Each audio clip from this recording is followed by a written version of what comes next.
વડોદરાની વાત કરવામાં આવે તો વિશ્વ રક્તદાન દિવસ નિમિત્તે વડોદરાની એસએસજી હોસ્પિટલ ખાતે ભારતીય જનતા યુવા મોરચા દ્વારા રક્તદાન અભિયાનનું આયોજન કરવામાં આવ્યું હતું। આ પ્રસંગે વડોદરાના યુવા સાંસદ અને ભારતીય જનતા યુવા મોરચાના રાષ્ટ્રીય અધ્યક્ષ ડોક્ટર હેમાંગ જોશીએ એસએસજી હોસ્પિટલની બ્લડ બેંકની મુલાકાત લઈ કામગીરીની માહિતી મેળવી હતી। તેમની હાજરીમાં યુવા મોરચાના આગેવાનો અને કાર્યકરો દ્વારા ઉત્સાહભેર રક્તદાન કરવામાં આવ્યું હતું। વડોદરા શહેરમાં વિશ્વ રક્તદાન દિવસની ઉજવણી સેવાભાવ અને સામાજિક જવાબદારીના સંદેશો સાથે કરવામાં આવી હતી। એસએસજી હોસ્પિટલ ખાતે યોજાયેલા કાર્યક્રમમાં વડોદરાના યુવા સાંસદ તથા ભારતીય જનતા યુવા મોરચાના અધ્યક્ષ ડોક્ટર હેમાંગ જોશી ઉપસ્થિત રહ્યા હતા। સૌપ્રથમ તો આપના માધ્યમથી સમગ્ર વડોદરાવાસીઓને વિશ્વ રક્તદાન દિવસની હાર્દિક હું શુભકામનાઓ પાઠવું છું।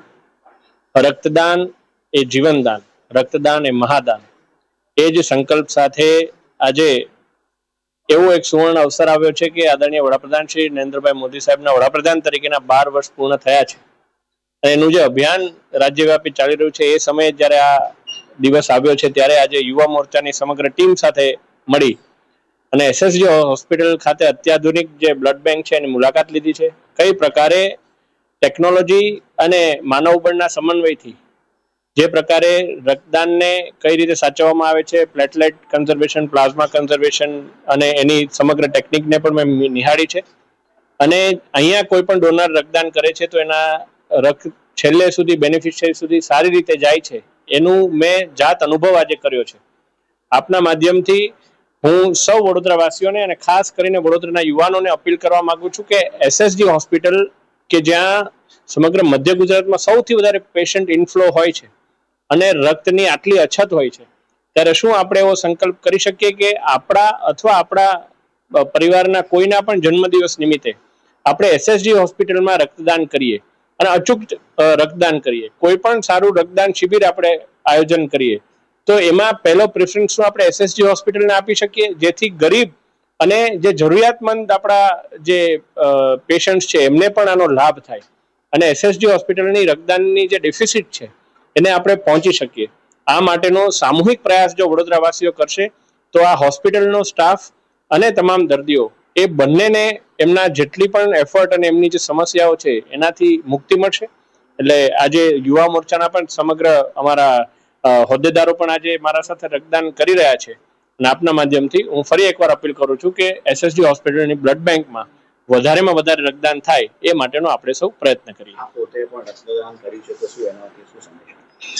આજે કોઈ પણ આપણે અપીલ કરીએ તો એ અપીલની શરૂઆત આપણે જાતે કરવી જોઈએ।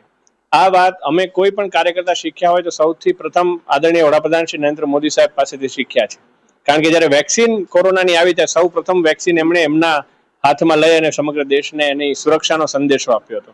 તો આજે આ રક્તદાન કરવામાં હું પણ અમારા યુવા મોરચાના પ્રમુખભાઈ શ્રી મૌલિકભાઈ, મહામંત્રીશ્રીઓ અને તમામ પદાધિકારીઓ સાથે રક્તદાન અમે સૌ કરી રહ્યા છીએ। ધન્યવાદ। વિશ્વ રક્તદાન દિવસના ઉપલક્ષમાં યુવા મોરચાના અમારા યશસ્વી પ્રદેશ અધ્યક્ષ અને વડોદરાના લોકપ્રિય સાંસદ આદરણીય શ્રી ડોક્ટર હેમાંગભાઈ જોશીની અધ્યક્ષતામાં અમારી સમગ્ર યુવા મોરચા વડોદરા મહાનગરની ટીમ સાથે અમે આજે બ્લડ બેંકની મુલાકાતે આવ્યા છે અને સાથે સાથે બ્લડ પણ ડોનેટ કરવાના છે। સવારે અમે વૃક્ષારોપણના કાર્યક્રમ માટે ભેગા થયા।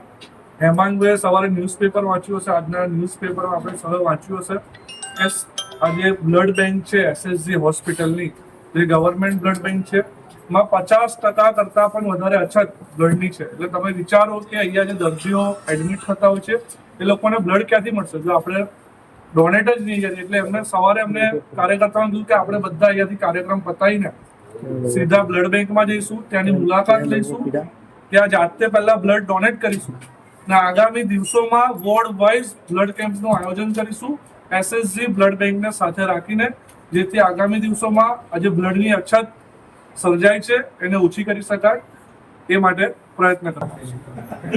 તો જ્યારે ખબર પડી કે આપણા સાંસદ અહીંયા આવવાના છે મુલાકાતે ત્યારથી અમે ખૂબ જ ઉત્સાહિત થયા અને સાંસદે પોતે તો રક્તદાન કર્યું છે પણ એમને પ્રમુખ બીજા જે છે બીજેપીના એમને પણ લઈને આવ્યા છે અને બધા કાર્યકર્તાઓને લઈને આવ્યા છે। એટલે પહેલાં તો એમણે અમારી બ્લડ બેંકની મુલાકાત લીધી અને દરેક સેક્શનમાં જઈને પ્રક્રિયાઓને ડિટેલમાં સમજી અને અમને પૂછ્યું કે શું શું તકલીફ પડી રહી છે. એમને પોતે રક્તદાન કર્યું છે અને પોતે અમને લોકોને જે પણ કંઈક તકલીફ પડે એના માટે એ તાત્કાલિક સોલ્વ કરવા માટેની અમને બાંહેધરી આપી છે.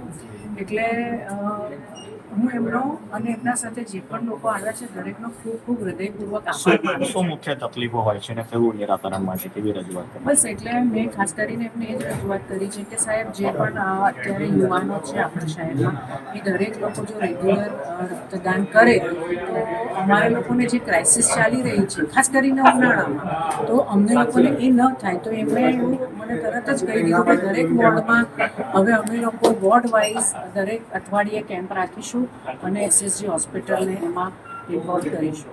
આપનું નામ? ડૉક્ટર ફરઝાના કોઠારી, પ્રોફેસર અને head department of IHBP, medical college અને SSG હોસ્પિટલ વડોદરા.